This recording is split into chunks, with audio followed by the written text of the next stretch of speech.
untuk kemudian dapat membawa acara ini dengan seadil-adilnya insyaallah. Baik, hadirin sekalian, sahabat-sahabat sekalian, kita akan mulai pemaparan pada sesi pertama yang kemudian saya juga belum mendapatkan ini siapa yang akan memaparkan sesuai dengan ini baik.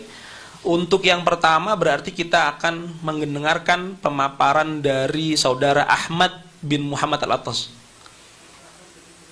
Oh baik, kita serahkan ke tim peneliti karena kemudian tadinya pengen dua arah, sekarang adalah satu arah, maka kita serahkan kepada tim peneliti. Siapa yang kemudian akan berbicara pertama kali, dan saya kasih waktu 20 menit dan tolong dijelaskan dalam perspektif apa kemudian si peneliti akan berbicara.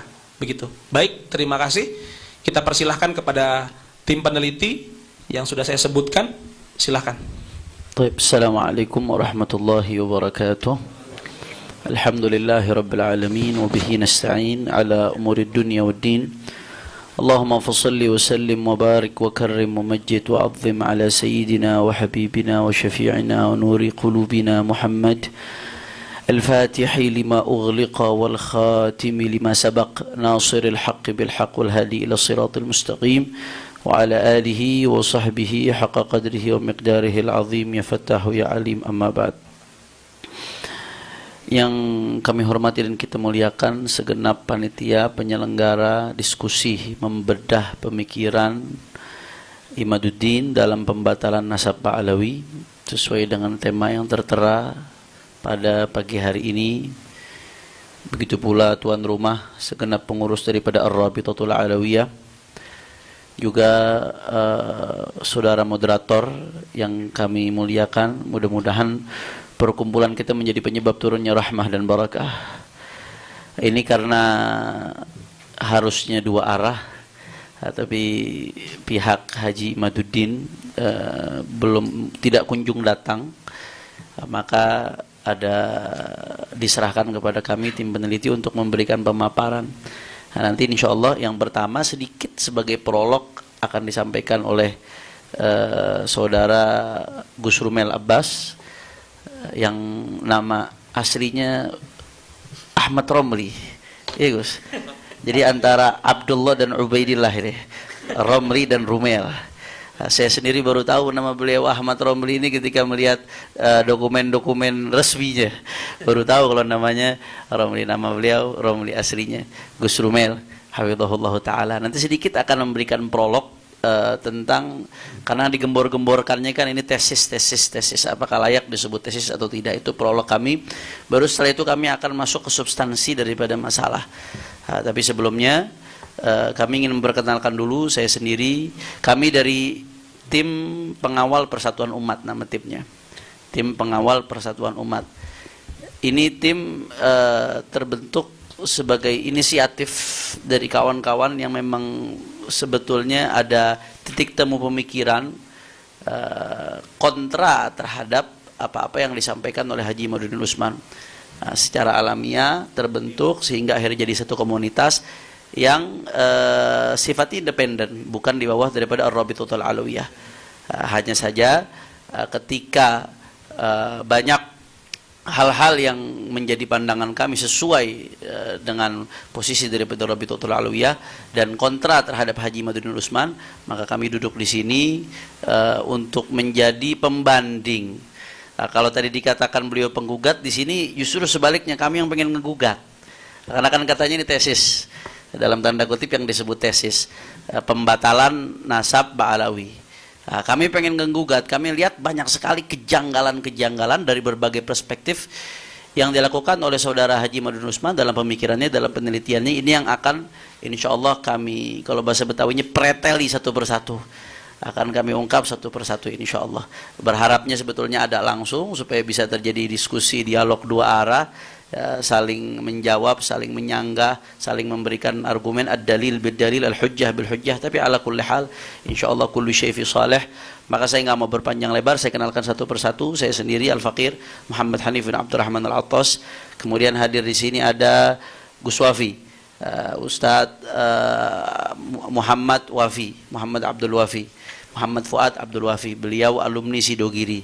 santrinya Kiai Haji Nawawi Abdul Jalil dan Masyayikh Sidogiri.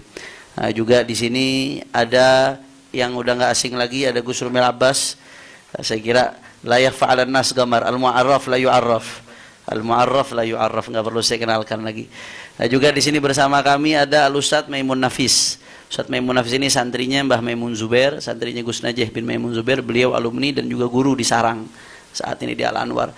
Dan juga ada Al-Ustadz Muhaimin Bahiruddin. Ini juga santri dari Hadratus Syekh Kiai Haji Maimun Zubair dan para masyayikh Sarang. Beliau juga alumni, pernah jadi guru juga di Sarang dan sekarang sudah boyong rumahnya.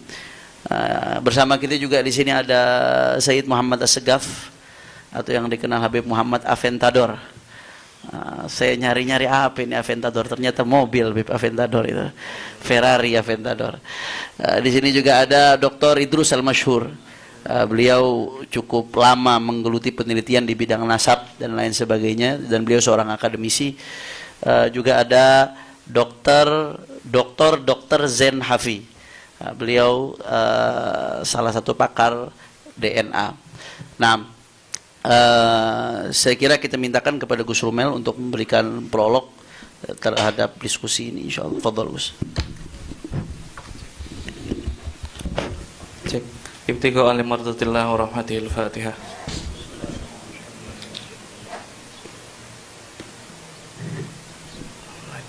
Alhamdulillah, salatu wassalamu ala Rasulillah.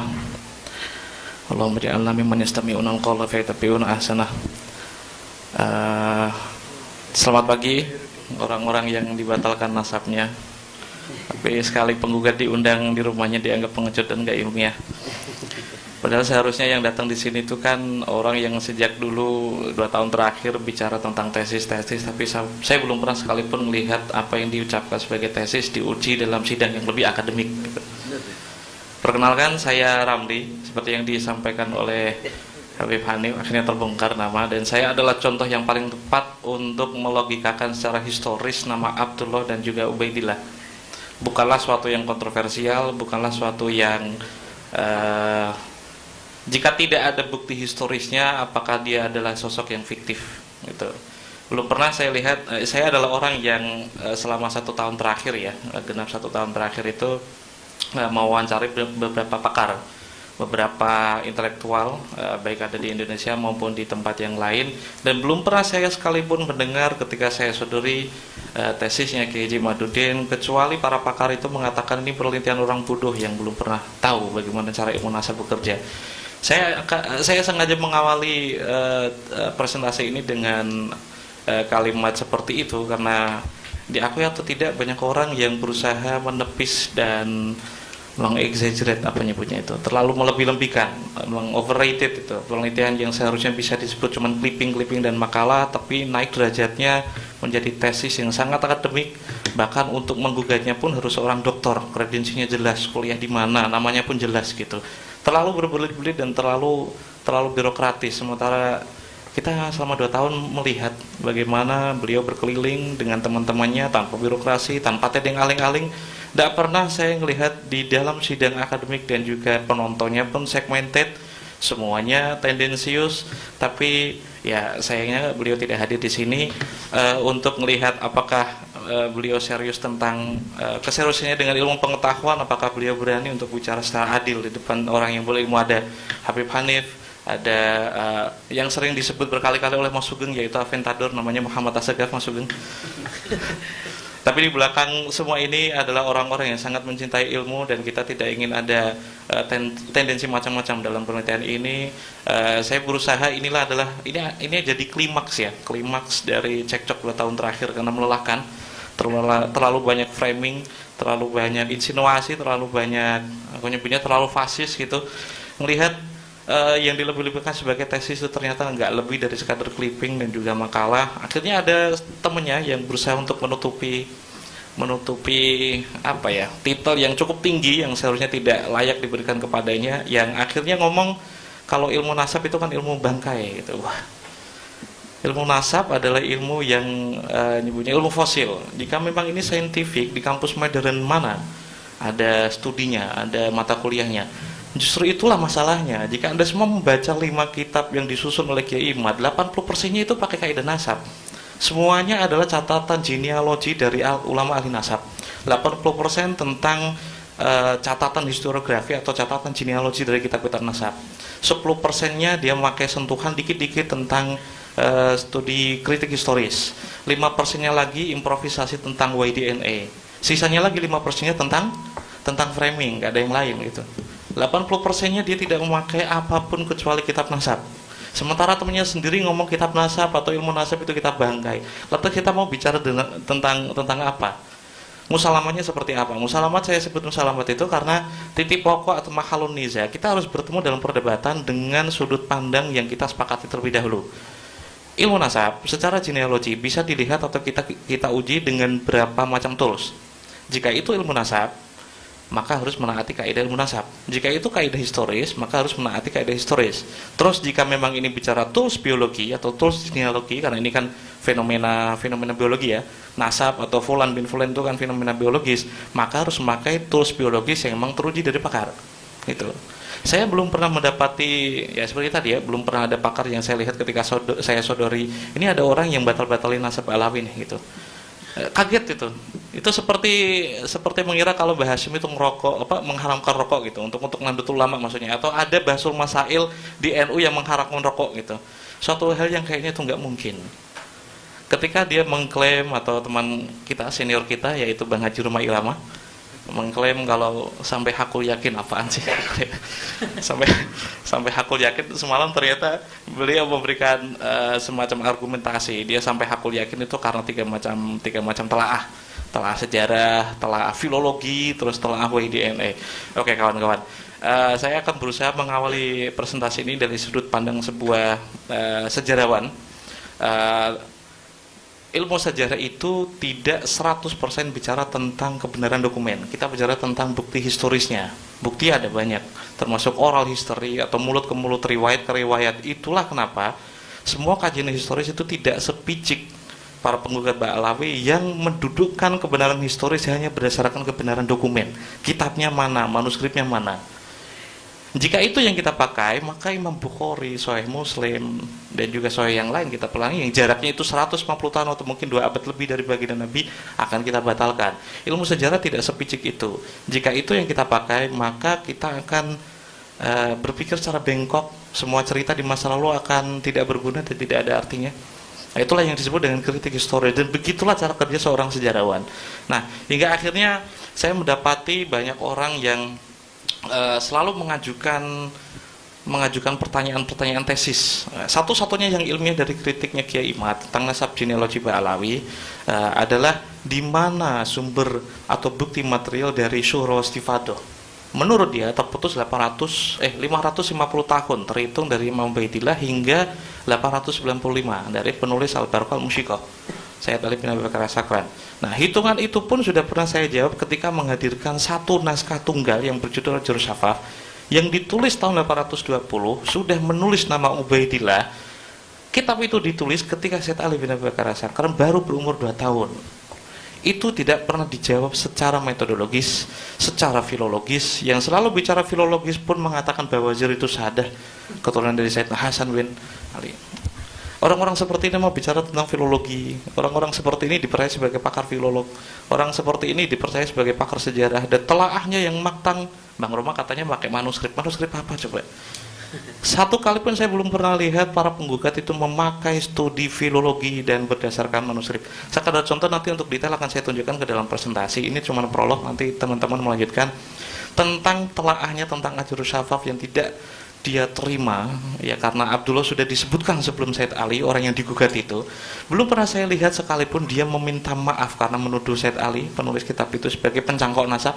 Padahal ketika beliau baru berumur 2 tahun, berarti kan masih menyusui. Mungkinkah orang yang menyusui memberikan informasi tentang kakeknya kepada orang yang 15 tahun kemudian sudah wafat? Ya nggak mungkin. Kitab itu cuma langsung diklaim ini kitab yang cukup diragukan karena naskahnya baru ditulis 45 tahun sebelumnya. Ya karena emang nggak modal, nggak mau nyari gitu. Peneliti itu kan ya memang sifatnya itu kan pencarian, to search itu berarti mencari. Jika informasi yang nggak dapat di situ, apakah benar kitab itu ditulis 45 tahun atau 50 tahun yang lalu? Akhirnya saya menemukan 3 naskah pembanding yang lebih tua dari itu. Ditulis sekitar 200-an tahun yang lalu lah. Jauh sebelum ada Geger Nasab, jauh sebelum ada mungkin semasa dengan Imam Murtado Az-Zabidi di Yaman sudah ada manuskripnya, dan ada intelektual yang sudah mengutip beberapa kali kitab itu dan menyebutkan Ubaidillah di sana. Saya berusaha memberikan pengantar itu untuk menunjukkan kepada Anda semua ada orang yang tidak jujur ketika melakukan gugatan. Berkali-kali saya menagih, apakah Anda bisa mempertahankan tesis Anda tentang kali pertama disebutkan tahun 895 dari Al-Barqa Al-Mushikal. Itu sudah ada banyak bukti material yang bisa menjawab itu. Alih-alih menjawabnya akhirnya framing lagi. Ya seperti itulah, 80% isinya cuma kitab nasab, 10%-nya dikit-dikit bahasa sejarah, 5%-nya improvisasi tentang WIDNE kayak Askenazi, kayak paham aja gitu. Askenazi itu apa sih ceritanya? 5%-nya itu ya sisanya framing gitu. Mungkin ini pengantar dari saya. Terima kasih, saya lanjutkan kepada Habib. Baik, sebelumnya ini ya, saya ingin kemudian menjelaskan kepada para hadirin ini. Mungkin agak bingung nanti kalau kemudian belum terpetakan begitu. Salah satu intinya sebenarnya Gus Rumel itu ingin mengatakan bahwa ada sebuah kitab yang menyebutkan nama Ubaidillah sebelum Ali As-Sakran. Begitu kan ya, karena kemudian saudara Imaduddin Utsman itu mengatakan bahwa pencangkokan pertama, begitu ya, pencangkokan dalam artian ada nama Ubaidillah itu oleh seorang yang namanya Ali As-Sakran dalam kitab Al-Barqa Al-Musyiqqah. Dan saudara Rumel itu mempunyai bukti bahwa ada kitab sebelum itu yang menyebutkan nama Ubaidillah. Namanya adalah kitab Al-Jarh Asy-Syafaf. Begitu ya. Baik, itu yang kemudian bisa dipahami oleh para sahabat-sahabat sekalian. Baik, silakan dilanjutkan. Baik. Bismillahirrahmanirrahim. Assalamualaikum warahmatullahi wabarakatuh. Mungkin nanti saya ini di sini berusaha untuk membangun pondasi ya, membangun pondasi bagaimana kita menguliti apa yang disebut tesis saudara Haji Imaduddin Utsman tersebut. Maka mungkin karena ini pondasi sedikit agak panjang, nanti wa ma ba'di minal mutakallimin yubna ala hadzal kalam insyaallah. Yang setelah saya insyaallah akan menambahkan bangunan-bangunan di atas pondasi tersebut insyaallah. Jadi saya mulai, slide PowerPoint-nya sudah bisa ditampilkan? Sudah bisa ditampilkan supaya para pendengar di live bisa menyaksikan. Ya.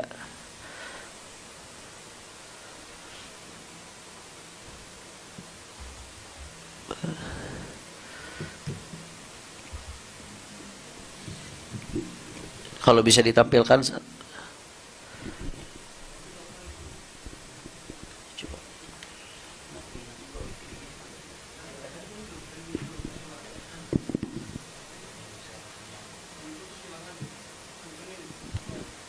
Sudah?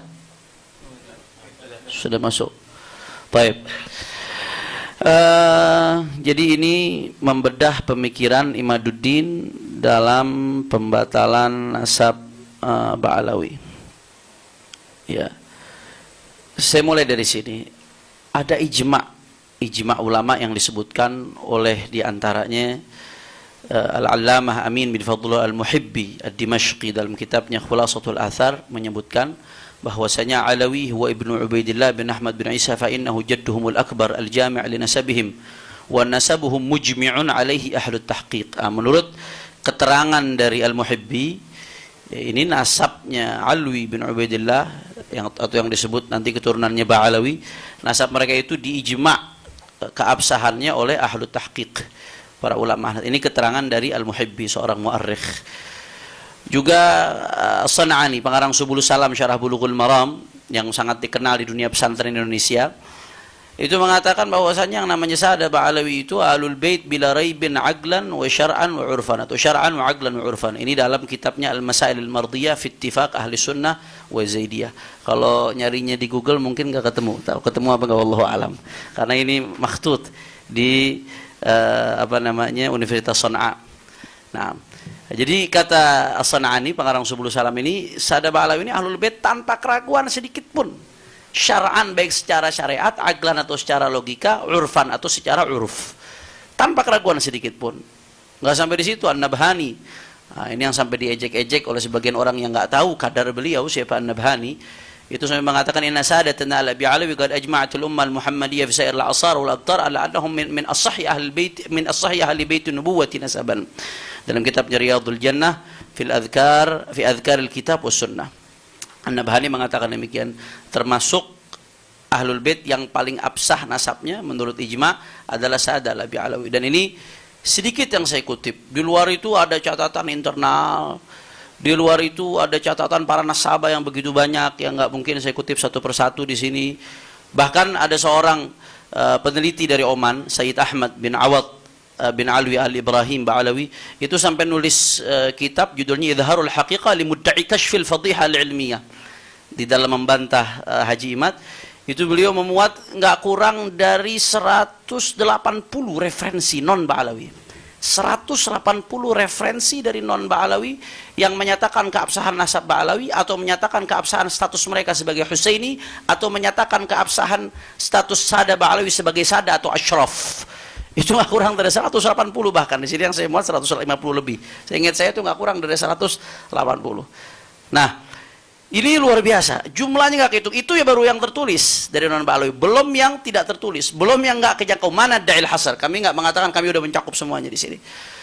Nah, anehnya nih setelah hampir 1000 tahun, Sayyidina Ali bin Ubaidillah, baru muncul ada satu orang setelah hampir 1000 tahun yang tahu-tahu yang mengatakan Ubaidillah itu bukan anak Ahmad bin Isa. Sehingga keturunannya bukan keturunan Ahmad bin Isa. Kalau bukan keturunan Ahmad bin Isa, berarti bukan keturunan Rasulullah SAW.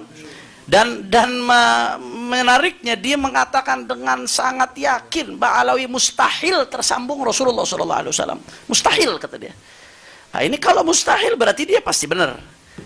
Kalau dia pasti benar, berarti semua ulama itu tadi itu semuanya salah.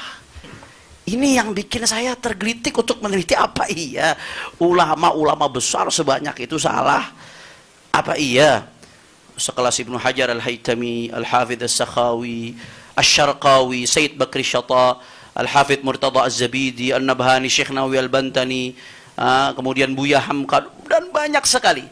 Ya, kami nggak bisa paparkan satu persatu. Insya Allah nanti kami akan launching nih dalam buku, kami sudah siapkan semua secara ilmiah, kami uraikan secara lengkap. Ya, nanti insya Allah akan ada sesinya tersendiri. Itu kok bisa? Jadi hanya dia yang benar. Kalau mustahil tersambung berarti itu semuanya salah tuh. Semuanya nggak ngerti. Semuanya ya minimal kena prank Ba'alawi berarti semuanya. Nggak ada yang paham. Ini yang menjadi titik mulai penelitian kami. Apa iya ulama itu rame-rame salah secara berjamaah, secara kompak. Maka sebelum kita masuk seperti yang tadi disinggung oleh Habib Syekhan bin Abdul Qadir As-Sagaf, Ketua Maktab Daim, ya, kita dudukkan dulu permasalahan sesuai dengan porsinya. Kita mau meninjau sebuah objek, kita harus tahu ini berkaitan dengan disiplin ilmu apa. Mau bicara soal bahasa, ya bicara soal nahwu sharaf, keabsahan sebuah susunan kata dalam bahasa, dan seterusnya. Kita bicara soal ini pernikahan sah apa enggak, ya lihat di ilmu fikih dong. Tinjau pakai sudut pandang ilmu fikih, sah nggak pernikahannya? Karena bukan seenaknya sendiri kita mau ninjau satu objek penelitian terus nentuin standar sendiri, kemudian bebas seenaknya sendiri menyatakan ini sah nggak sah. Coba dudukin dulu apa yang lagi dibahas. Ternyata yang kita bahas ini nasab, objeknya tentang nasab. Nasab itu ada ilmunya. Al-Allamah Haji Khalifah dalam kitabnya Kashfudh Dhunun itu menjelaskan bahwasanya ilmu al-ansab huwa ilmun yuta'arraf minhu ansabun nas wa qawaiduhu al-kulliyatu wal-juz'iyatu wal gharadu minhu al-ihtirazu 'an al-khata' fi nasab syakhsin. Ilmu nasab ini yang sama Mas Sugeng dibilang apa? Ilmu apa? Bangkai. Ilmu udah jadi bangkai katanya. Setahu saya para ahli-ahli DNA yang asli pun nggak pernah merendahkan disiplin keilmuan lain. Setahu saya menghargai disiplin-disiplin keilmuan lain. Itu ilmu ini ilmu yang diakui dalam disiplin keilmuan Islam khususnya. Itu sebagai ilmu yuta'arraf minhu ansabun nas, ilmu untuk mengetahui nasab-nasab orang. Wa qawaidu, dan kaidah-kaidah dalam ilmu nasab, baik kaidah yang kulli atau kaidah yang juz'i. Apa tujuan ilmu nasab? Ini nih yang paling penting. Al-gharad minhu al-ihtiraz 'anil khata' fi nasabi syakhsin. Itu ada ilmu nasab supaya orang nggak salah di dalam menilai nasab seseorang. Nah, maka kita kembali, kalau mau nilai keabsahan atau tidaknya sebuah nasab, ya lihat dong perspektif kaidah ilmu nasab itu seperti apa. Kita coba cek. Nah sekarang apa sih pertanyaan, apa tolak ukur keabsahan sebuah nasab? Saya ini singkat saja ya, karena nanti saya akan fokus masuk ke kritisi terhadap pemikiran saudara Haji Imad. Apa sih tolak ukur sebuah nasab? Nah, ternyata para pakar teori ilmu nasab itu menyebutkan ada beberapa turuk, beberapa jalan untuk mengitsbat nasab, untuk mengakui keabsahan sebuah nasab.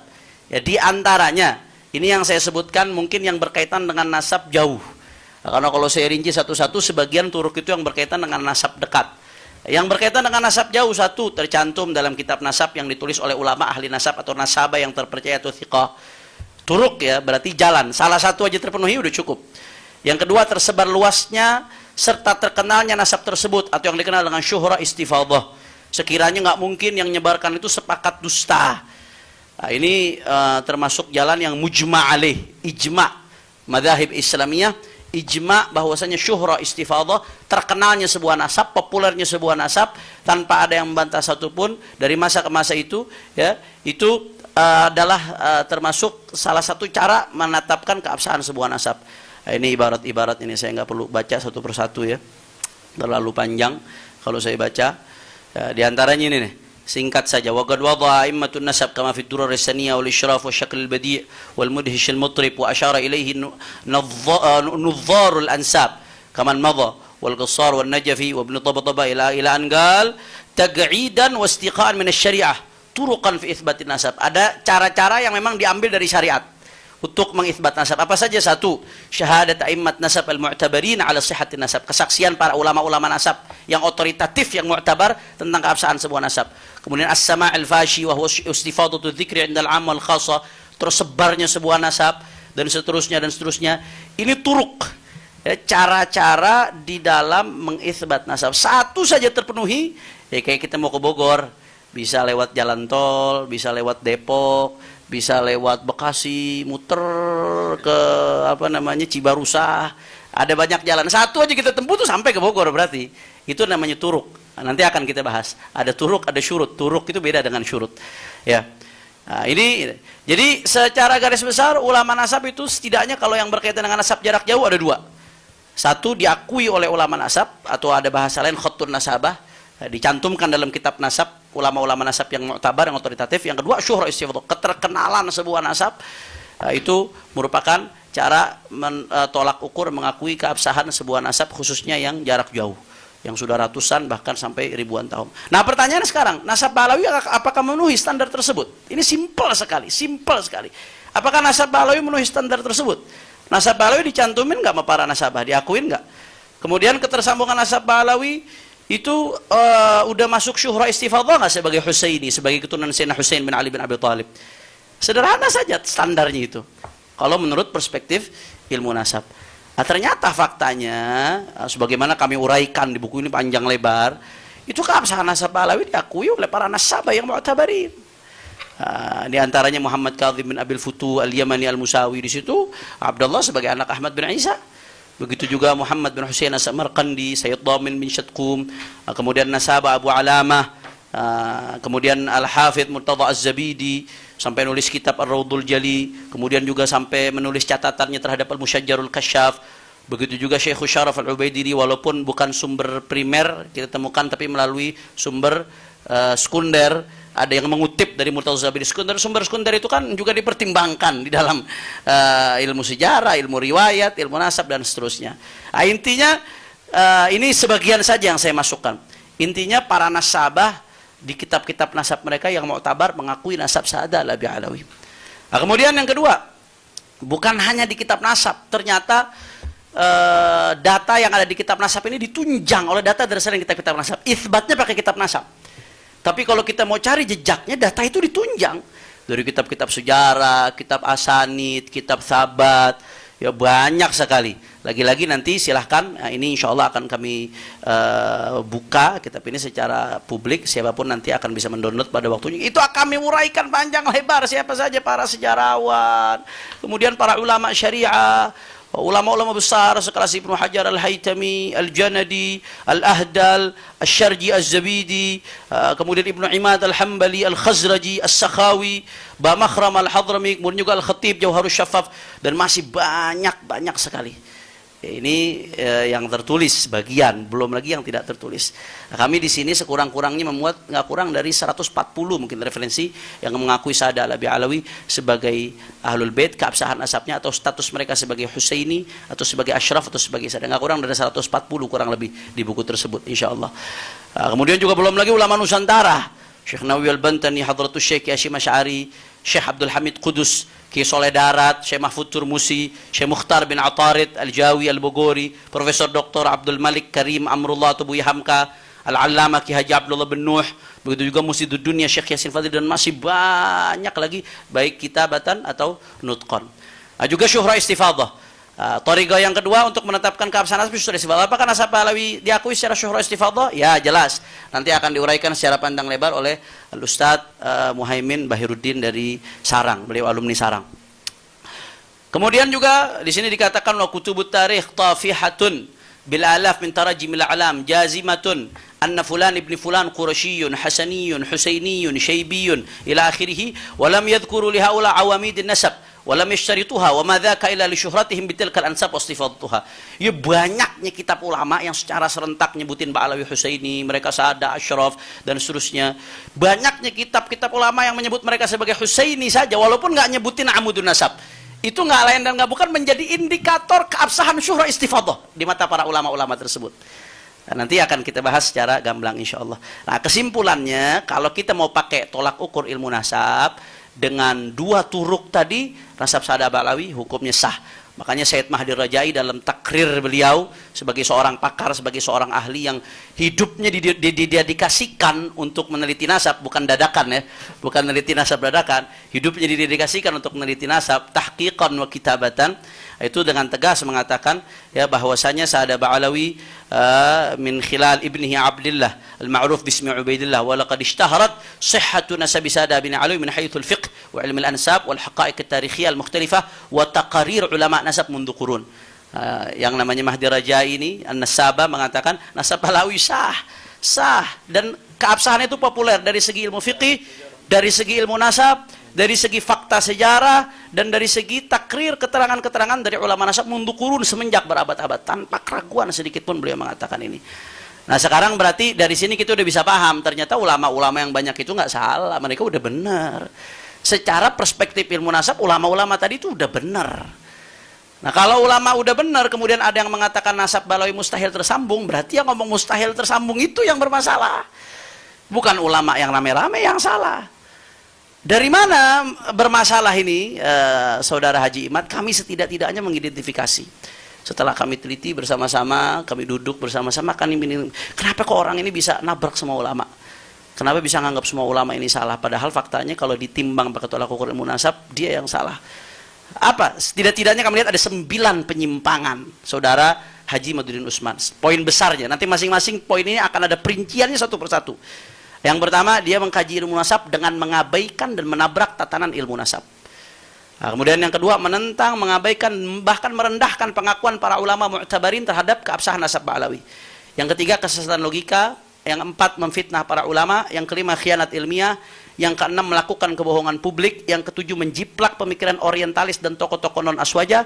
Yang kedelapan, tidak mempunyai kompetensi dalam ilmu nasab. Dan yang kesembilan, dengan gampangnya membatalkan nasab menggunakan hasil tes DNA. Nanti itu akan dibahas satu persatu. Saya akan fokus ke yang pertama dan yang kedua. Ini saya baru mau masuk ke substansi. Yang pertama, Imad ini nabrak tatanan ilmu nasab, Saudara Imad.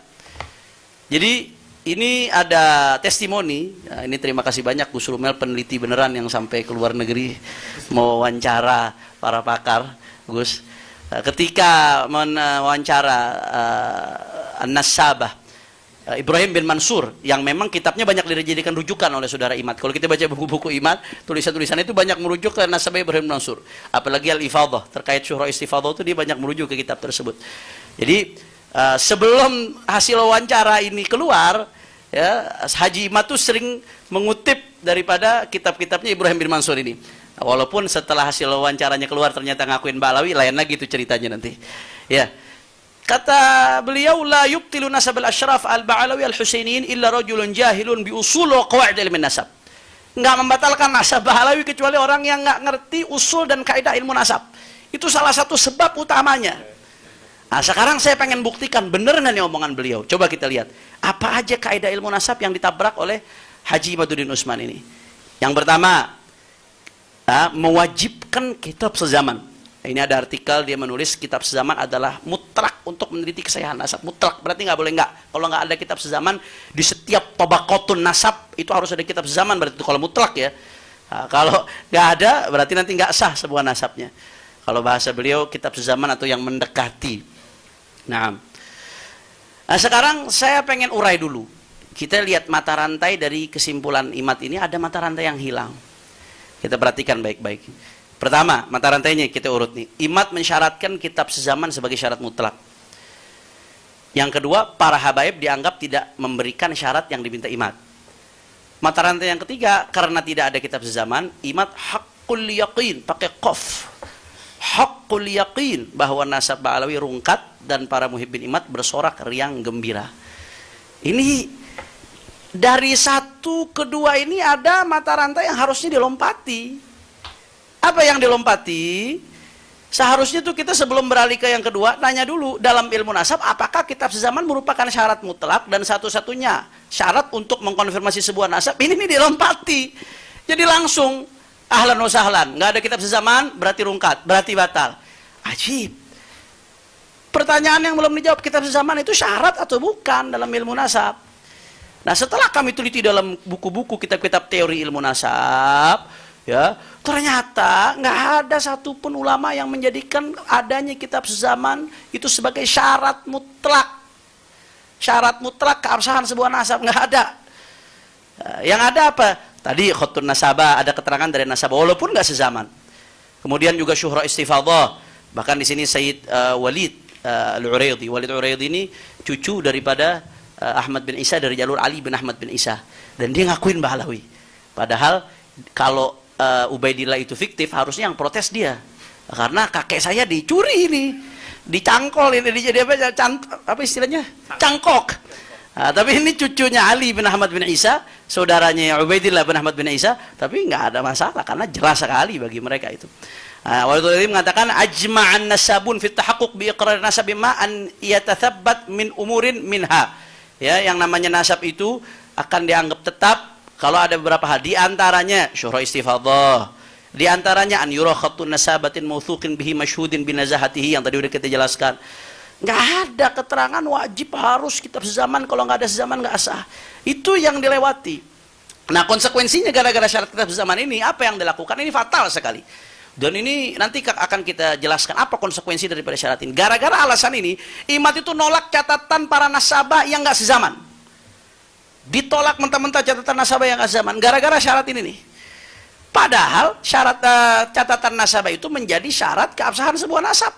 Walaupun nggak sezaman. Kenapa? Kenapa kok diterima catatan para nasabah walaupun nggak sezaman? Karena satu, ilmu nasab ini berdasarkan riwayat. Nggak ada ilmu nasab itu akal-akalan. Nggak ada nama muncul atau ditulis. Maka kalau ada nasabah yang thiqah,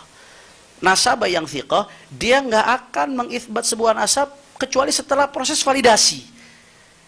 Itu prosesnya. Karena ada ancaman dari Rasulullah SAW. Man kadzaba alayya muta'ammidan falyatabawwa maq'adahu minan nar. Orang yang bohong atas nama Rasulullah SAW itu siap-siap tempatnya di neraka, kata Nabi SAW. Bahkan secara nasab secara umum sekalipun, laisa min rajulin idda'a li ghairi abi wa huwa ya'lamu illa kafara billah wa man idda'a qauman laisa lahu fihim nasabun falyatabawwa maq'adahu minan nar. Ya, itu orang yang ngaku-ngaku bukan bapaknya itu adalah kufur. Ngaku-ngaku aja kufur, apalagi nyambungin nasab orang. Dan mendapatkan ancaman laknat dalam riwayat-riwayat hadis lain. Maka para nasabah yang thiqah ini nggak sembarangan. Dia kalau sudah nyatet melalui proses validasi, ya betul-betul diperiksa. Ini betul-betul nyambung apa enggak? Dan pasti by data sebelumnya. Walaupun ya tradisi catatan kaki itu sejak kapan sih? Tradisi nyebutin sumber sejak kapan sih? Dan kalau mau dibuka itu kitab-kitab nasab yang dipakai oleh saudara Imad, Tahdzibul Ansab, kemudian juga Al-Majdi dan lain-lain, itu saya lihat nggak ada yang nyebutin sumber referensi itu di catatannya. Karena memang dia nasab itu mencantumkan setelah dia proses validasi, menurut dia ini udah tepat secara ilmu nasab, secara ilmu syariah itu dicantumkan. Makanya keterangan seorang nasabah yang thiqah, yang mu'tabar, yang diakui kepakarannya dari ilmu nasab itu diterima. Dan Syed Hussein bin Haidar al-Hashimi dalam kitabnya Rasail fil Ilm Ansab ini menceritakan bagaimana proses validasi yang dilakukan oleh seorang nasabah sehingga begitu kuat. Nah, itu dia melalui proses tahrirun nasab, bimakna an yabsutan nasab taratan wa yushajjiruhu ukhra, ya ditahrir dulu, ditahqiq itu nasab. Kemudian setelah itu diukur ini masuk akal apa enggak zamannya, waktunya, wafatnya dan lain sebagainya. Kemudian yang ketiga, kalau memang sah nanti udah benar diperiksa, ini abudun nasabnya udah mustaqim atau belum, perlu ditakwim atau tidak, perlu diluruskan atau tidak, ada yang perlu dikoreksi atau tidak. Itu diperiksa secara detail. Nah, ini sebelum saya lanjut sedikit ini ada yang lucu nih. Ini dikutip oleh saudara Imad di dalam salah satu artikelnya, ibarat ini untuk membenarkan syarat sezaman. Nah, kata-kata ini nih. Nasabah itu kalau sudah memvalidasi nasab, wa yuwathiq hadhihi tabaqat minal masadir al-mu'tabarah ma'amkan ila akhir tabaqatin yumkinu tawthiquha wa takhrijuha min tilkal masadir. Nah, ini oleh Imad dikatakan ini sebagai syarat untuk menilai keabsahan sebuah nasab. Padahal begitu saya buka ke kitab aslinya, itu Syed Hussein bin Haidar al-Hashimi lagi cerita, ini loh proses nasabah kalau lagi memvalidasi sebuah nasab. Artinya kalau udah ada nasab, dicantumkan oleh nasabah, itu udah melalui proses ini, itu yang pertama tuh.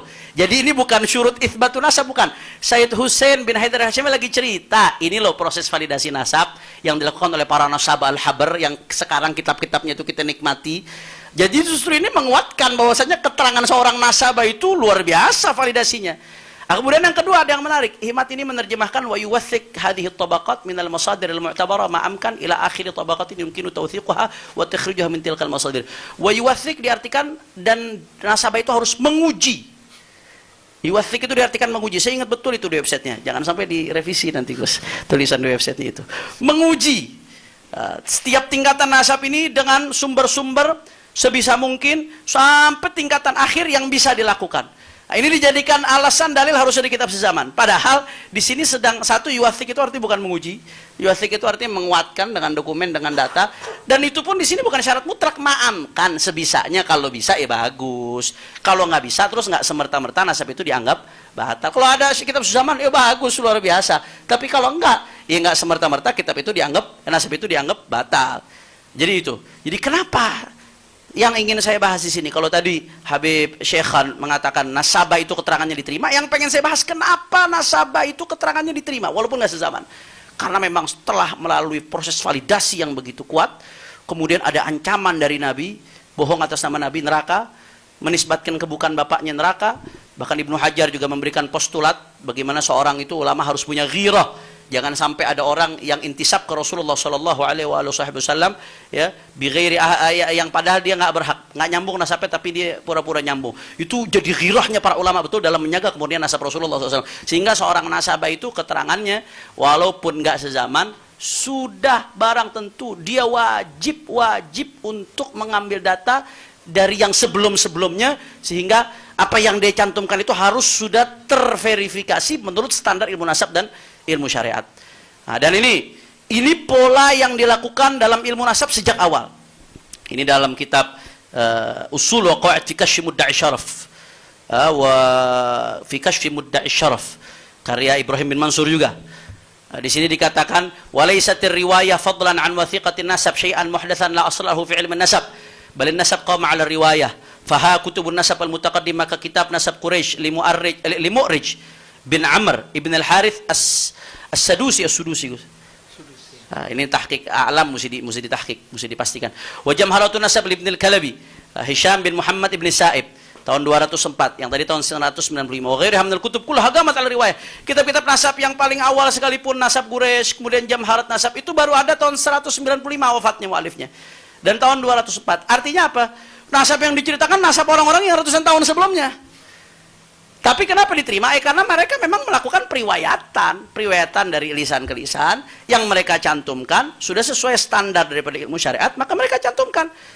Karena kalau mau dituntut harus sezaman, ini nggak ada yang diterima. Ini dari awal munculnya ilmu nasab nggak ada yang diterima. Karena awal pun tahun 195 wafatnya itu pengarang Nasab Quraisy dan pengarang Jamharatun Nasab tahun 204 wafatnya, itu meriwayatkan, menceritakan tentang nasab-nasab yang ratusan tahun sebelumnya, dan itu diterima oleh para ulama. Nah, karena mereka berdasarkan satu thiqah periwayatannya. Yang kedua, nggak mungkin mereka ngarang-ngarang. Kalau mereka ngarang-ngarang terbukti, ulama akan menjarah. Ulama akan kompetensi dia sebagai seorang nasabah dan kethiqahannya akan diserang oleh para ulama. Itu yang pertama. Kemudian ada contoh-contoh. Ini saya kasih contoh-contoh real.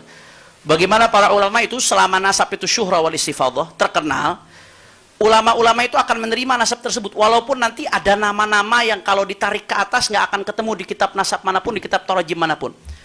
Ini kita bisa lihat ini. Nah, ini namadzij qabul riwayat amudin nasab raghma adami dzikri ba'd al-ajdad fil kutub. Saya kasih contoh-contohnya. Ini saya ambil dari kitab Ushul wa Qawaid fi Kashfi Mudda'i Syaraf. Kita lihat. Ini contohnya diantaranya Imam Ahmad bin Hanbal. Imam Ahmad bin Hanbal itu beliau seorang Syaibani Adnani. Nasabnya beliau adalah Imam Ahmad ibn Hanbal, Ahmad bin Muhammad bin Hanbal bin Hilal bin Idris bin Abdullah bin Hayyan bin Abdullah bin Anas bin Auf bin Qasid bin Mazin bin Syaiban bin Zuhul ila akhir sampai Ma'ad dan Adnan. Nah, beliau Syaibani Idrisi dan ini diakui. Beliau sebagai seorang bukan Syaibani Idrisi, Syaibani Adnani. Syaibani Idrisi jadi Syaibani Adnani, ya. Padahal kata ulama itu kalau ditarik ke atas ada kakeknya yang namanya Auf dan Qasid. Itu Auf dan Qasid mau dicari ke kitab tarajim manapun, mau dicari ke kitab nasab manapun nggak bakal ketemu. Tapi ini diakui, diterima. Kenapa? Karena periwayatannya dari jalur orang yang fiqh. Ditunjang dengan syuhra istifadah, nggak ada yang ingkar beliau sebagai Syaibani, sebagai Adnani. Nah, maka di sini kalau disyaratkan kitab sezaman, waduh, Imam Ahmad bin Hanbal rungkat ini nasabnya bisa-bisa. Dan itu nggak dilakukan oleh para ulama. Dan menariknya lagi, nasab Imam Ahmad bin Hanbal ini diambil dari khatnya Imam Ahmad bin Hanbal sendiri dan dari riwayat Ibnu Al-Hafidz Abdullah bin Ahmad bin Hanbal.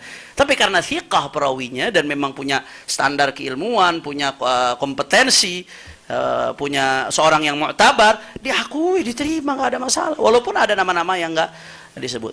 Kemudian contoh yang kedua, Al-Khatib Al-Baghdadi itu mengakui nasab Ali bin Muhammad bin Ahmad sebagai Al-Qurashi.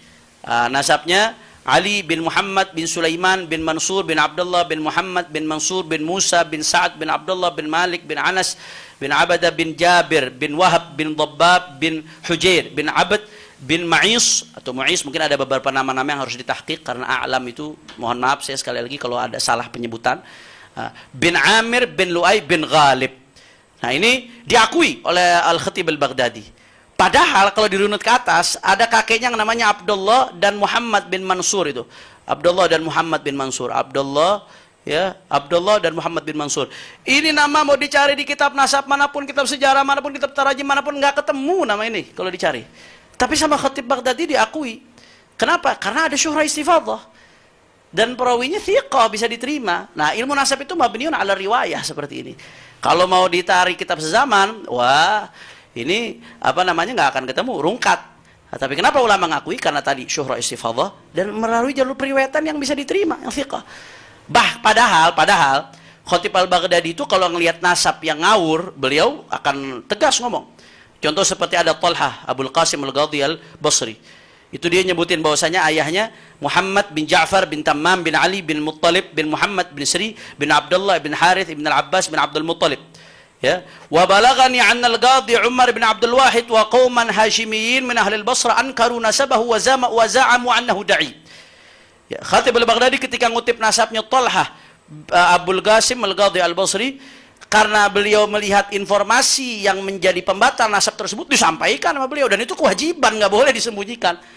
Karena beliau melihat ini nasab bermasalah, sama beliau dikoreksi, nggak diterima. Tapi ketika nasab itu bisa diterima, walaupun ada sumber-sumber yang nggak sezaman, ya tetap diterima. Walaupun ada sumber-sumber yang tidak sezaman dan nggak ditemukan kalau diurut ke atas sampai karena syuhra istifadah dan periwayatannya sudah jelas, itu diterima. Kemudian juga ini ulama banyak sekali, Al-Hafidz Adz-Dzahabi, Al-Imam Subki, Ibnu Hajar Al-Asqalani, Ibnu Katsir, As-Suyuti, itu mengakui nasab Ibnu Sayyidin Nas Al-Ya'muri Al-Adnani. Ibnu Sayyidin Nas Al-Ya'muri Al-Adnani sampai kepada Adnan. Karena apa? Karena ada periwayatan amud sisi nasab beliau kepada Ya'mur bin Malik bin Adnan. Dan ini intisabnya beliau kepada Adnani, ini syuhra istifadah. Makanya begitu ada riwayat amud tersebut langsung diterima, nggak ada masalah. Padahal kalau dirunut ke atas ada kakeknya yang namanya Muhammad bin Abdullah bin Abdul Aziz dan Munzi dan Abdul Jabbar. Itu 3 kakeknya yang namanya itu mau dicari di kitab nasab manapun nggak bakal ketemu. Di kitab tarajim manapun secara spesifik, apalagi yang sezaman, nggak bakal ketemu. Tapi kenapa diterima? Karena syuhra istifadah. Padahal di sisi lain, Az-Zahabi yang ngakui nasabnya Ibnu Sayyidin Nas tadi, ketika mengutip nasab seseorang, ketika ada orang namanya Ibnu Dihya Al-Andalusi, ngaku sebagai keturunan sahabat Dihya Al-Kalabi. Itu karena Al-Imam Az-Zahabi melihat ini bermasalah penisbatannya, diingkar oleh beliau, diingkar. Artinya ulama-ulama ini kalau ada nasab yang nggak bermasalah, mereka yang akan protes, mereka nggak akan diem. Ketika mereka semua nerima, karena bagi mereka udah memenuhi standar ilmu nasab, memenuhi standar ilmu syariat dan ilmu sejarah bagi para muarikhin. Ini sederhana sekali sebetulnya.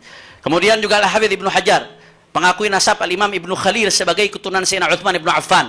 Karena apa? Karena ada periwayatan amud, silsilah nasab beliau kepada Sayyidina Utsman. Dan intisabnya Ibnu Khalil ini kepada Sayyidina Utsman ini udah syuhra istifadah. Padahal kalau ditarik ke atas itu, ya nasab tersebut, itu ada 2 nama, Sa'ad dan Talha. 2 nama ini nggak pernah ditemukan baik dalam kitab nasab, sejarah atau tarajim. Apakah langsung diputuskan rungkat? Enggak, Ibnu Hajar nerima. Kenapa? Karena syuhra istifadah dan perawi nasabnya itu seorang yang fiqh yang bisa diterima.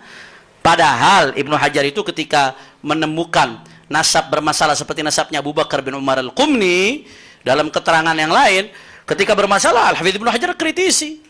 Al-Hafidz Ibnu Hajar mengoreksi nasab tersebut.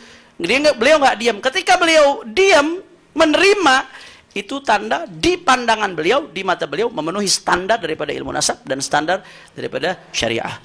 Itu yang penting. Makanya dari sini, Hadza Ibrahim bin Mansur lagi beliau mengatakan, Qaidah bab qabul riwayat amudin nasab wa thiqatuhu wa iqraruha muttaridatun inda ulama al-Islam wal amal 'alayha fi qabul riwayah wal thiqah min al-mutaqaddimin wal mutaakhirin talama lam yunkir 'alimun min ulama an-nasab ibnan fi amudin nasab bi annahu min walad fulan aw nussa atau nassa ala annahu munqaridun aw minathun aw ibaratun tufidu annahu la 'aqiba lahu فتقبل حينئذ رواية عمود النسب أو وثيقته في ظل شهرته الصحيحة السليمة من الجرح القادح المفسر تأسيا بهدي المتقدمين من حفاظ الإسلام البارعين في أحوال الرجال وعلم النسب كما تقدم شرحه والتدليل عليه.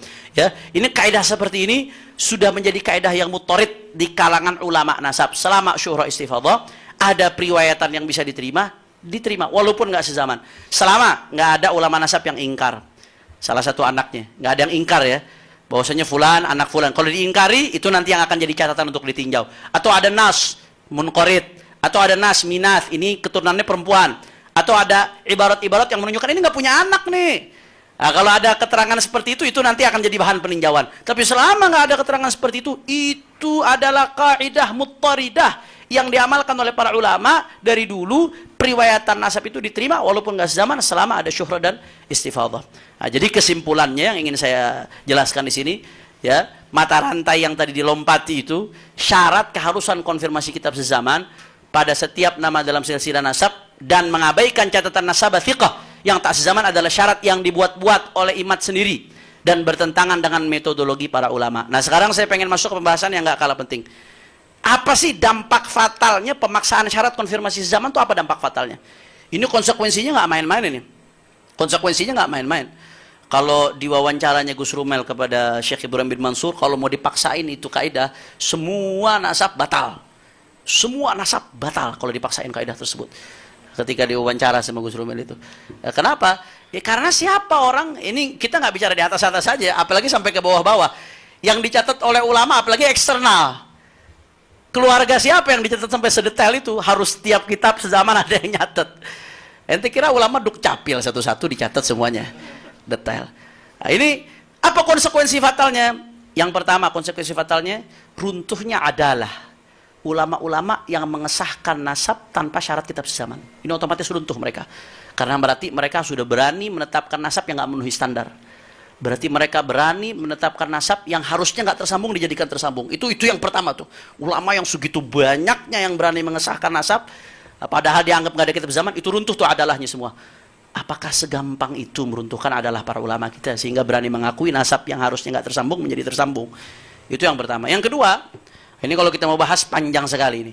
Yang kedua, akan ada banyak sekali nasab-nasab yang rungkat.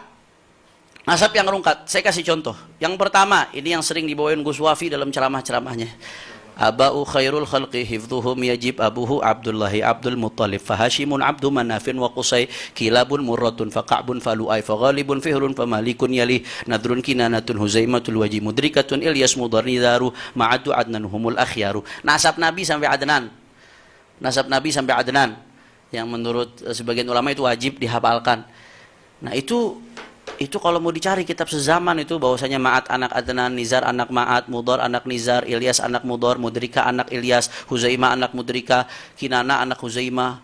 Waduh, rungkat semua itu kalau mau cari kitab sezaman. Kita kalau mau konsisten ya. Bicara soal kitab sezaman kan katanya kaidahnya ilmiah. Ya udah betul-betul lintas keilmuan. Kalau mau konsisten ya rungkat semua ini. Karena itu baru ada di kitab-kitab sejarah dan kitab-kitab hadis yang kebanyakan dikodifikasi pada abad ketiga Hijriah. Nah, itu yang pertama, contoh sederhana. Nah, silahkan coba, ada nggak kitab-kitab sezaman yang mengkonfirmasi masing-masing setiap daripada ini? Kalau mau dipaksakan syariat kitab sezaman, rungkat. Nas'alullah al-afiyah, na'udzubillah min dzalik. Dan harus kitab nasab lagi katanya. Sezaman harus kitab nasab lagi. Kemudian, ini contoh sederhana. Ada versi. Leluhur Wali Songo yang diklaim di forum Benda Kerep. Ya, ada salah satu versi. Karena ada beberapa banyak versi yang saya dengar, yaitu bernama Jamaluddin Hussein Al-Akbar bin Mahmud Nasiruddin bin Hussein Jalaluddin Makhdum bin Ahmad Kabir bin Hussein Jalaluddin Al-Bukhari bin Ali bin Ja'far bin Muhammad bin Mahmud, ini nih, bin Ahmad yang wafat tahun 388 Hijriah, bin Ahmad bin Abdullah bin Ali bin Ja'far, bin Ahmad bin Abdullah bin Ali bin Ja'far, ibnu Imam Ali Al-Hadi, ibnu Imam Muhammad Al-Jawad, ibnu Imam Ali Ridha, ibnu Imam Musa Al-Kadhim. Ahmad bin Abdullah bin Ali bin Ja'far. Ini yang menjadi titik konsentrasi kita perhatikan. Dan dalam kitab Tahdhibul Ansab halaman 149 itu ditulis bahwasanya Muhammad sebagai anak dari Abdullah bin Ali bin Ja'far, enggak disebutkan Ahmad. Begitu juga dalam kitab Al-Majdi halaman 331 itu tertulis hanya nama Muhammad sebagai anak dari Abdullah bin Ali bin Ja'far bin Hadi. Sampai ke Asy-Syajarah Mubarakah yang menjadi senjata andalannya Haji Maduddin ini, yang nanti akan kita kuliti insyaallah soal Syajarah Mubarakah secara detail. Itu halaman 94 mengatakan bahwa seluruh keturunan Abdullah bin Ali bin Ja'far bin Ali Al-Hadi hanya melalui anaknya yang bernama Muhammad Al-Ashqar. Coba kalau kita lihat di kitab ini, amma Abdullah fauladuhu akabir wa masyhuruna bi Baghdad waladuhu Muhammad Al-Ashqar An-Naqib bi Mashhad Maqabir An-Nuzur atau An-Nazur wa jami' aqibihi minhu. Semua keturunan Abdullah itu dari Muhammad Al-Ashqar. Nah, sedangkan tadi disebutkan dari Ahmad bin Abdullah bin Ali. Ahmad keturunannya katanya. Kemudian kalau kita lebih jauh lagi, Ar-Razi ini pakai jumlah ismiyah, berarti tertutup tuh kemungkinan adanya tambahan, kecuali kalau ada kitab yang lebih tua. Ini kalau kita ngikutin kaidahnya Haji Maduddin, ya. Jarak antara Ar-Razi yang wafat tahun 606 Hijriah sampai wafatnya Abdullah bin Ali itu kurang lebih 218 tahun. Nggak ada riwayat, tidak ada kisah, tidak ada kabar bahwa Abdullah bin Ali bin Ja'far memiliki anak namanya Ahmad dan cucu bernama Mahmud dan keturunannya terus itu. Dan dalam kitab Al-Asili juga demikian, nggak ditulis nama Ahmad bin Abdullah. Dan Muhammad Kazim bin Abil Futu Al-Yamani juga demikian. Sampai dalam kitab An-Nafhal Ambariyah juga nggak ditulisin nama Ahmad bin Abdullah. Sampai pada Bahrul Ansab halaman 25 karangan An-Najafi yang wafat abad ke-10-an baru terdapat catatan menuliskan nama Ahmad sebagai anak dari Abdullah bin Ali bin Ja'far bin Ali Al-Hadi. Ini kalau dihitung dari wafatnya Abdullah bin Ali bin Ja'far ya pada abad ke-4 sampai dengan tertulisnya nama Ahmad pada kitab Bahrul Ansab abad 10, maka terdapat keterputusan riwayat selama 6 abad atau 600 tahun. Kalau ngikutin teori Kiai Imad. Kalau jangan dipotong-potong ini. Nanti dipotong-potong buat ngadu domba sama keturunan Wali Songo. Nah, ini kacau, namam, motong-motong itu luar biasa. Kalau ngikuti teorinya Kiai Imad. Nah, karena di sini kita lagi gugat teori tersebut justru. Nah, dan ini udah tertutup dengan jumlah ismiyahnya Syajarah Mubarakah. Sehingga keturunan Al-Bukhari Al-Musawi dari jalur Ahmad bin Abdullah bin Ali bin Ja'far kalau ngikutin teori Kiai Imad ya nggak bisa dipakai. Nah, itu kemudian runtuhnya keturunan Syekh Abdul Qadir Jilani yang bernama Saleh dari jalur Saleh. Jangan dipotong lagi nih, sekali lagi saya katakan. Ada versi yang mengatakan Sunan Giri itu keturunan Syekh Abdul Qadir Jilani dari anaknya yang namanya Saleh. Ada versi, sekali lagi saya disclaimer. Contoh silsilah tersebut adalah Sunan Giri bin Yaqub bin Ibrahim bin Junaid bin Abdul Qadir bin Syu'aib bin Abdul Jabbar bin Abdul Razak bin Abdul Aziz bin Saleh bin Syekh Abdul Qadir Al-Jilani. Nah, sekarang dalam kitab Al-Anwar fi Nasab An-Nabi Al-Mukhtar yang dikarang oleh Abu Abdullah Muhammad bin Ahmad bin Muhammad bin Abdullah Al-Jazi Al-Kalbi Al-Gharnati, halaman 57 tertulis bahwa keturunan Syekh Abdul Qadir Al-Jilani bersumber dari 10 anaknya dan tidak disebutkan soleh. Ada 10 anak tuh. Abdul Wahab, Isa, Ibrahim, Abdul Aziz, Abdul Razak, Yahya, Abdullah, wa Abdul Jabbar, wa Muhammad, wa Musa. Karena Syekh Abdul Qadir Jilani itu anaknya banyak. Tapi yang berketurunan itu dari 10 ini menurut keterangan kitab tersebut. Ini jumlah ismiyah juga ini. Wah, kacau jumlah ismiyah ini. Kemudian juga ya kalau di dalam Asy-Syajarah Mubarakah, Umdatul Thalib As-Sughra yang ditahqiq oleh Sayyid Mahdi Rajai. Ditulis itu keturunan Syekh Abdul Qadir Jilani hanya dari 2 jalur, Abdul Razak dan Abdul Aziz. Ini jumlah ismiyah juga ini. Artinya tertutup kemungkinan dari selain 2 ini kalau pakai kaidah tersebut. Maka kalau udah tertutup kemungkinan, walaupun setelah itu ada yang bawa kitab, setelah Umdatul Thalib, ada yang datangkan kitab, membawa keterangan, ada yang namanya soleh, kemudian ada jaluk tunan dari soleh. Walaupun demikian, tapi kalau ngikutin kaidahnya Kiai Imad atau Haji Imad ini udah runtuh duluan. Nggak bisa dipakai. Makanya ini yang kita mau gugat. Nggak tepat penggunaan kaidah ini. Ini yang harus dikritisi. Nah, itu sebagai contoh sampel. Kemudian juga ada banyak. Kalau kita melakukan studi kompilasi dari kitabnya Sayyid Sulaim bin Abdul Latif Ar-Rifai, Tabaqat Asyraf At-Talibiyin, yang di situ menyebutkan referensi-referensi yang menyebutkan masing-masing kabilah asyraf dari yang paling tua sampai yang paling muda, dan referensi-referensi itu yang beliau sebutkan semuanya eksternal. Nah, itu berdasarkan disclaimer beliau di awal kitabnya. Wah, itu kalau mau wajib kitab zaman yang rungkat banyak sekali itu sada-sada itu. Nasab Sada Ad-Dailami Al-Hasani itu nisbah kepada Sayyid Abil Fatah An-Nasir tahun 446. Itu baru ditulis di kitab Ghurarud Durar fi Mukhtasari Siyar wal Ansabil Bashar wa Ansabil Bashar karya An-Nashiri tahun 831. Dari 446 ke 831 tuh baru ditulis. Kemudian juga Nasab Sada Al-Qattani yang terkenal di dunia nih, Al-Qattani Al-Muhaddithin. Itu nisbat kepada Sayyid Yahya Al-Qattani bin Imran bin Abdul Jalil bin Yahya bin Yahwa bin Muhammad bin Idris Al-Asghar, wafat tahun 400-an Hijriah. Itu baru maktub dalam kitab Al-Ansab karya Abu Abdurrahman Zaid Al-Jabbari tahun yang wafat tahun 738. Berapa ratus tahun itu ada kekosongannya. Rungkat juga kalau mau pakai teori, harus kitab sezaman, harus. Nasab Sada Al-Qudaimi Al-Musawi, nisbah kepada Sayyid Al-Hasan bin Yusuf Al-Qudaimi, wafat tahun 400-an Hijriah. Nasab ini baru termaktub dalam kitab Tabaqat Al-Khawas karya Syarji Az-Zabidi, wafat tahun 893 Hijriah, dari 400 ke 893. Udah gitu kitab sejarah lagi, bukan kitab nasab ini, Tabaqatul Khawas. Kemudian Nasab Sada At-Turki Al-Idrisi, At-Turki Al-Idrisi, bukan Asy-Syaibani, At-Turki Al-Idrisi. Ini nisbat kepada Turki bin Kurshalah bin Ahmad Al-Idrisi Al-Hasani yang wafat tahun 500-an Hijriah. Itu baru ditulis di kitabnya Risalah Hafril Murabbi'at atau Murabba'at karya Ibnu Qutlubugha Al-Hanafi yang wafat tahun 879 Hijriah. Nah, ini kalau wajib kitab sezaman, rungkat. Juga Sada Al-Hamzawi yang wafat tahun 500-an, nisbat kepada Hamzah bin Muhammad bin Nasir Al-Husaini, wafat tahun 500-an. Ini baru termaktub dalam kitab Tarikh Al-Hawadits Zaman karya Ibnul Jazari tahun 738, 200 tahun lebih. Nasab Sada Al-Hawazim, nisbah kepada Hazim bin Hamzah bin Ahmad bin Muhammad Al-Hasani, wafat tahun 500-an Hijriah. Nasab ini baru termaktub dalam Musyajjar As-Sayyid Salah bin Jalal Ar-Rassi. Itu tahun 805 wafatnya. 300 tahun berarti jaraknya. Nasab Sada As-Sabsabi Ar-Rifai Al-Musawi, nisbat kepada Muhammad bin Al-Mahsi bin Sabsabi bin Hasan bin Ali Ar-Rifai Al-Husaini yang wafat di awal tahun 700-an Hijriah. Ini nasab baru maktub di ta'liqat Syekh Muhammad bin Ali bin Hasan Al-Alamuddin Al-Haraki Al-Husaini tahun 950 wafatnya beliau. Ada jarak yang jauh. Begitu juga nasab Al-Abbasi Al-Alawi di Yaman, nisbat kepada Muhammad bin Ubaidillah bin Abdullah bin Ubaidillah ibn Al-Hasan bin Ubaidillah bin Al-Abbas bin Ali bin Abi Talib. Itu wafat tahun 296. Nasabnya baru ditulis di kitab Turfatul Ashab fi Ma'rifatil Ansab karya Al-Malik Al-Ashraf Umar bin Rasul yang wafat tahun 696. Nah, ini kalau dipaksakan kitab zaman, ini baru contoh sebagian. Ini aja tuh udah rungkat. Ini baru yang atas-atasnya, apalagi kalau ke bawah-bawahnya. Ke bawah-bawahnya makin sulit lagi itu nyari kitab zaman-zaman untuk perincian setiap daripada nasab. Nah, maka oleh karena itu ini syarat dibuat-buat. Andai kata Haji Imaduddin gentle, Dia mengatakan, iya, saya nggak ngikutin kaidah ilmu nasab. Itu selesai. Ya, memang syaratnya dia sendiri batal menurut dia, bukan menurut ilmu nasab.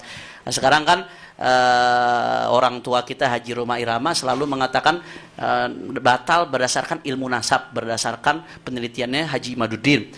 Ya, nah, sekarang ilmu nasab yang mana kaidah yang dia pakai?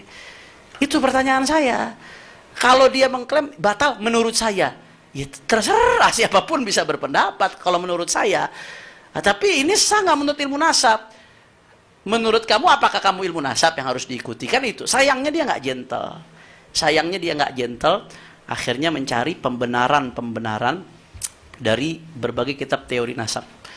Nah, nanti diantaranya nih yang selalu jadi senjata andalan ini dari kitabnya Syekh Khalil Ibrahim. Syurut i'timadir ruk'ah an la takuna mukhalifatan lil usul. Nah, ini dikatakan nggak boleh bertentangan dengan usul kitab-kitab sebelumnya. Nasab Ba'alawi itu bertentangan karena yang isbat Ba'alawi tahun 900 sekian atau tahun 800 sekian bertentangan dengan Syajarul Mubarakah. Syajarul Mubarakah mengatakan nggak ada anak namanya Ubaidillah. Berarti bertentangan dengan kitab sebelumnya. Ini salah satu kitab andalannya beliau. Ya, silahkan lihat di sumber websitenya itu Nahdlatul Ulum ketika menanggapi Lora Ismail Khalili.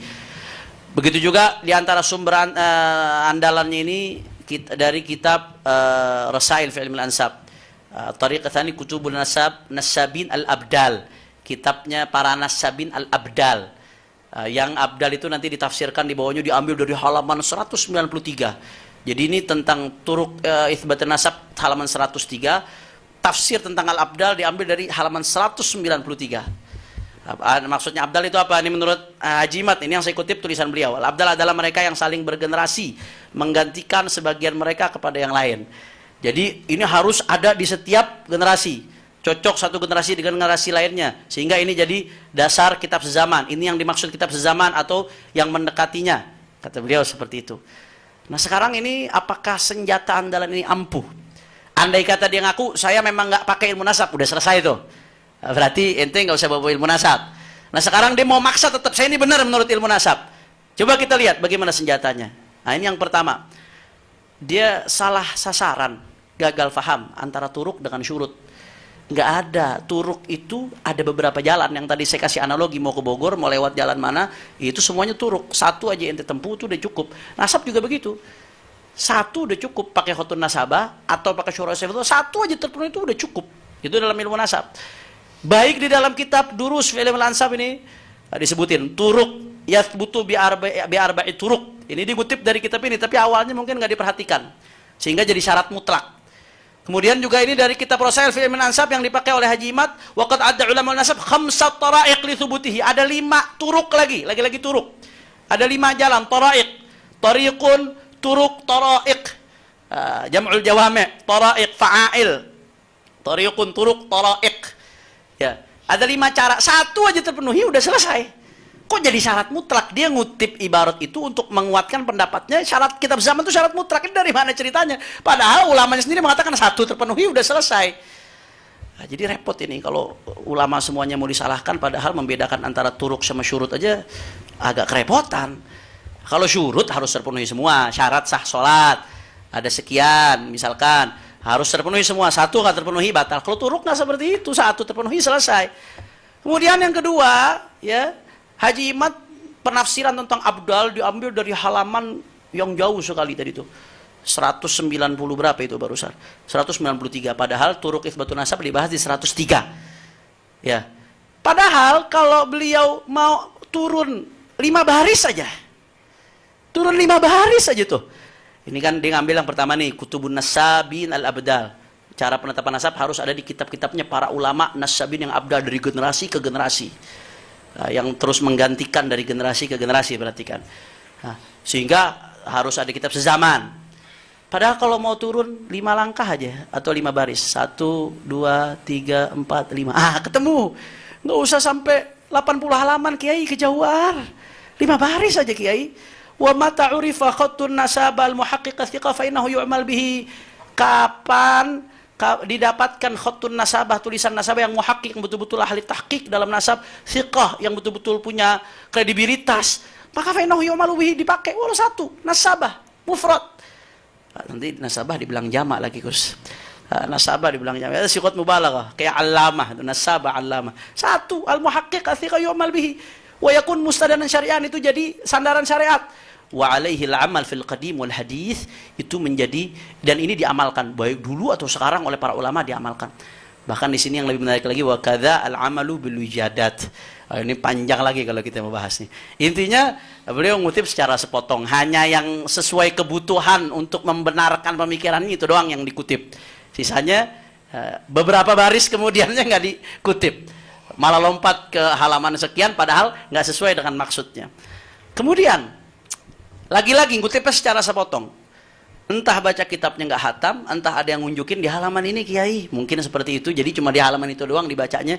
Ini di kitab Durus fi Ilmin Nasab, dia mengatakan syarat kitab zaman itu mutlak. Padahal ini Asy-Syaikh Khalil Ad-Dailami ini nulis satu bab, judulnya Qawaid la tasluh fi Ilmin Nasab, kaidah yang nggak bisa dipakai di ilmu nasab. Wah, ini soreh banget ini.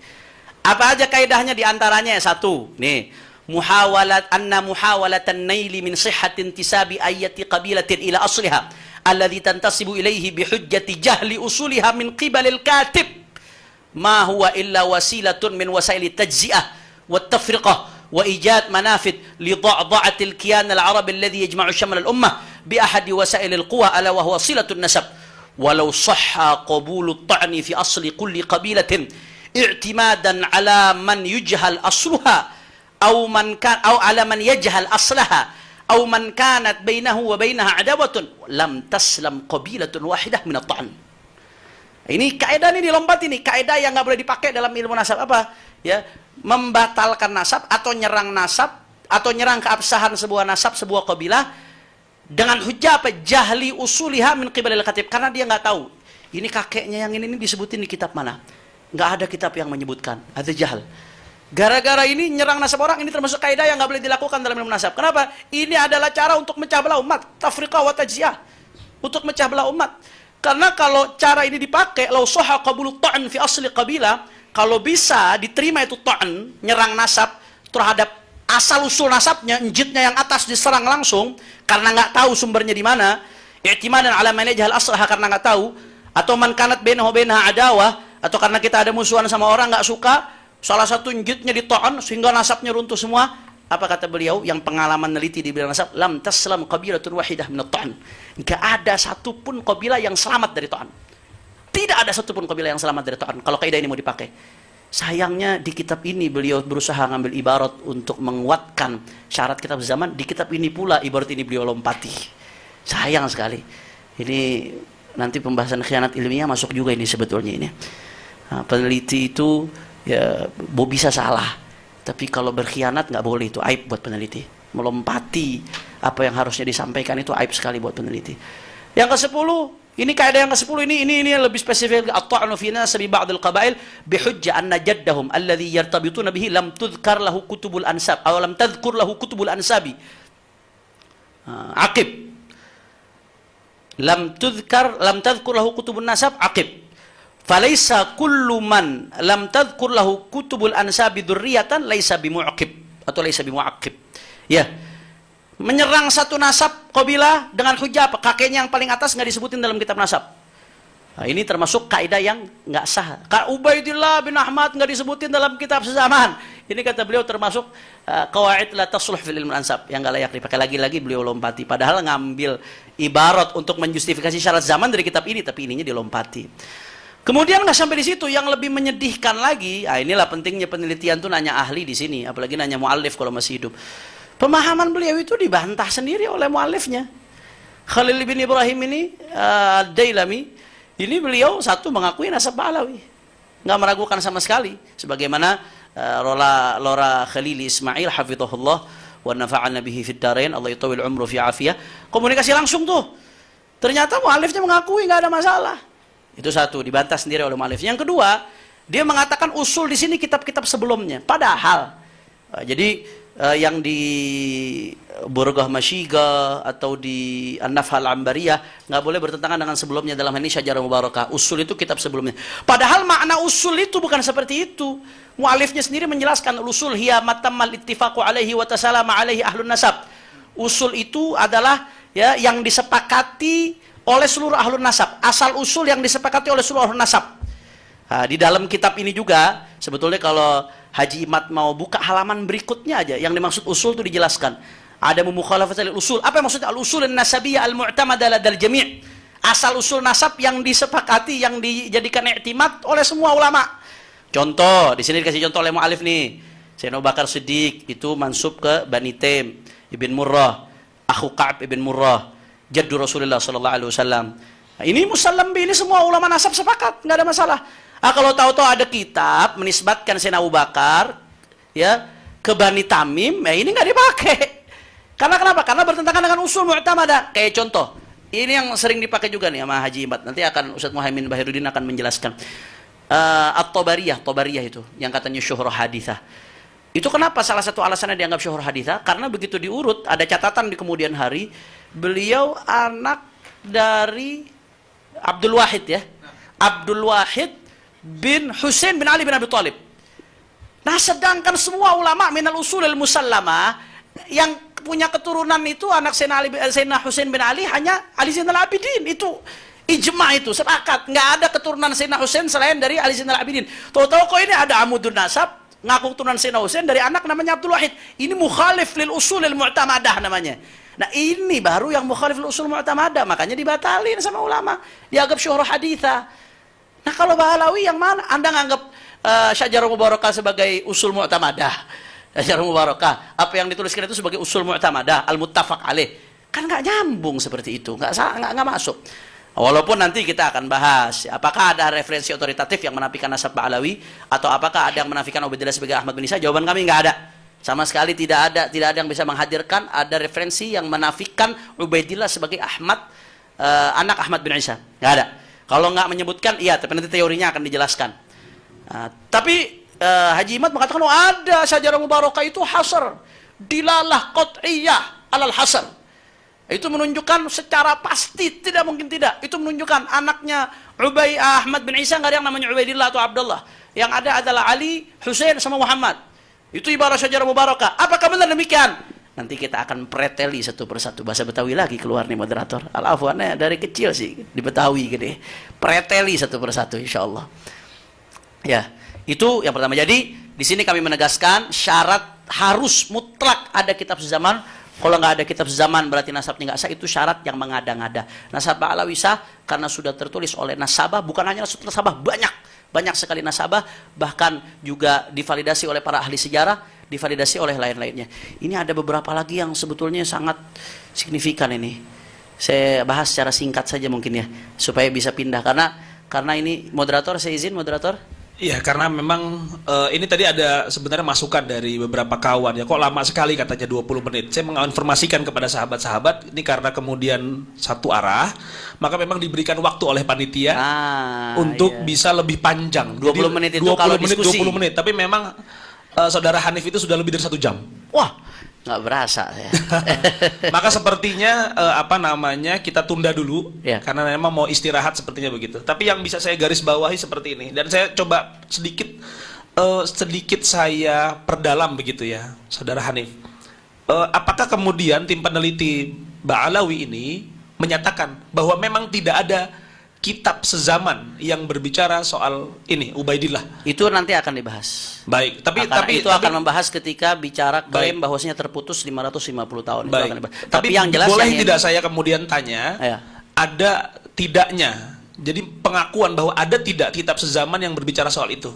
Akan dibahas nanti. Akan dibahas. Akan baik. diuraikan. Ya. Baik. Tapi yang jelas yang ingin kami tegaskan, syarat kitab sezaman untuk mutlak absah nasab itu tidak dibenarkan. Ini yang harus dipahami oleh sahabat-sahabat sekalian ya, bahwa memang pertama ada syarat syuhra wal istifadhah yang ini dikuatkan oleh tadi tim peneliti dan banyak sekali tadi data-data yang dilakukan oleh disampaikan oleh saudara Hanif. Nanti syuhra wal istifadhah ini akan terus dikuatkan. Selanjutnya begini, saudara Hanif, saya ingin bertanya dan mungkin menjadi sebuah penguat. Ya. Saudara Imaduddin Hasan mengatakan bahwa ketika ada yang inkar, maka itu tidak syuhroh. Ya. Nah itu nanti mungkin mudah-mudahan bisa diperkuat. Itu akan oleh dibahas. Baik, Ya, baik. insyaallah. Terima kasih. Dan tadi saudara Hanif juga menyatakan bahwa ada perbedaan antara diksi turuk dan diksi syurut. Ya. Yang ini kemudian disamakan oleh Kiai Imaduddin Hasan. Betul. Baik, terima kasih. Dan sahabat-sahabat sekalian, kita break dulu karena sudah masuk waktu sholat zuhur. Dan nanti kita isoma, istirahat, sholat, makan. Kira-kira jam berapa kita akan mulai lagi? Jam 1, berarti 1 jam dari sekarang insya Allah kita akan mulai lagi dengan pembahasan selanjutnya. Dan kita akan perkuat narasi argumentasi yang tadi sudah disampaikan. Dan insya Allah mudah-mudahan sekali lagi ini untuk islah. Tadi yang disampaikan sama Saudara Hanif, ini karena sayang sama Kiai Imaduddin Utsman, gitu ya. Narasi-narasinya ini karena orang Betawi jadi seperti itu begitu. Baik, terima kasih, kita tutup dulu, kita pending. Mudah-mudahan kita bertemu lagi nanti di jam 1 siang. Terima kasih. Assalamualaikum warahmatullahi wabarakatuh.